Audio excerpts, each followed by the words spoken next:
almost lost it when that nun wouldn't sell me a cross. What nun? Oh, this is a good story. I wanted to buy. There's a kid that is not in the group. He's a friend of one of the boys in our group.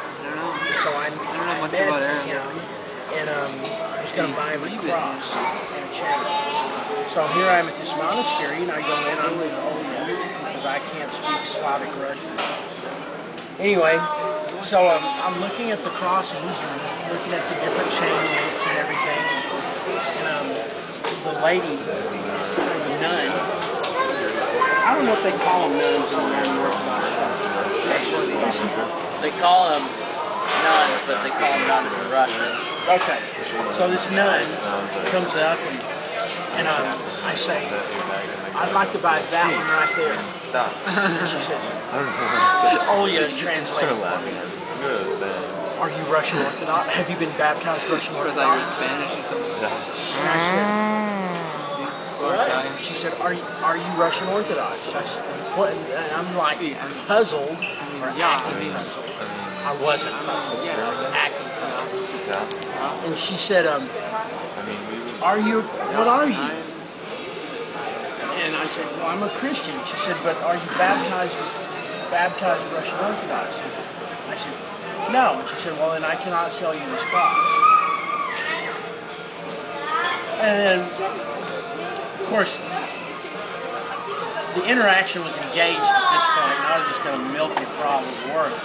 But anyway, so I said, well, can she buy it for me? You know, oh yeah, can she buy it for me? And she thought about it for a second, and she said, well, who will receive this cross? Is the person Russian Orthodox? And I said, well, yeah, I think he is. Well, actually, I had enough of a conversation with this atheist boy to know that he had been baptized Russian Orthodox. Oh, okay. But he was definitely atheist anyway. But he's into, feeling weird when he's got a cross, so he thinks about God when he sees him. So anyway, so she said, she thought about it for a second, and then she said, no, I cannot sell you this cross. I said, but she's buying it. And of course, all you didn't want to translate that. Anyway, she said, well, I have to go and talk to a superior. So she brought down the mother superior of the monastery, or whatever, of the nunnery, or whatever the thing is. And she came down, and I pointed to the cross and chain that I wanted, a combination of 1,500 rubles. That's it? That's it, but all those other crosses were sitting there costing who knows what and not being bought. And here was one that was getting ready to be bought. Did you actually get it? Well, he wouldn't take the cross, the chain. The chain cost more than the cross. You get the dentist? Yeah.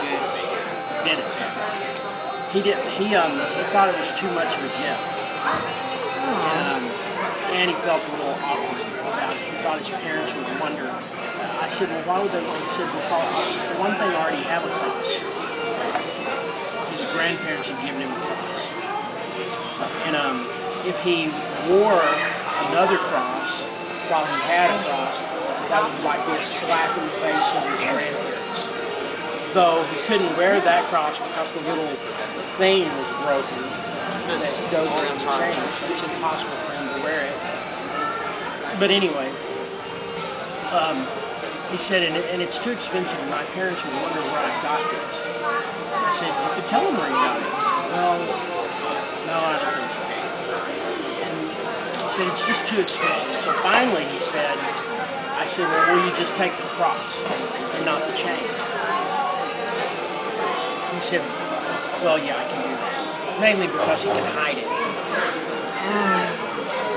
Which it was all really interesting. Hide it. He didn't want anybody to know that he had it. I mean, he didn't want his parents to know. And he thought that they would ask him about it. Totally discretion. So he just kept saying he didn't want to take it. So finally, you can do it though. Finally he took it. And then a week later, he told me that he was glad he had it. because it did. I said, when you take this, I said, I know you're not religious or anything, but don't you want to be a better person? And he said, well, yeah. And I said, don't you think thinking about these kinds of things would make you a better person? And he said, well, yeah. But I don't want to, but then he said something along the lines of he didn't want to think so much that he couldn't do what he wanted to do. And religion restricted him in some way. But anyway, I saw him a week later, and he said, you know, I took the cross out, and I thought about you thinking about me being a better person. And I'm glad I have the cross. So, step one, I'll talk to him again next year. And over the course of the year, right? And cut.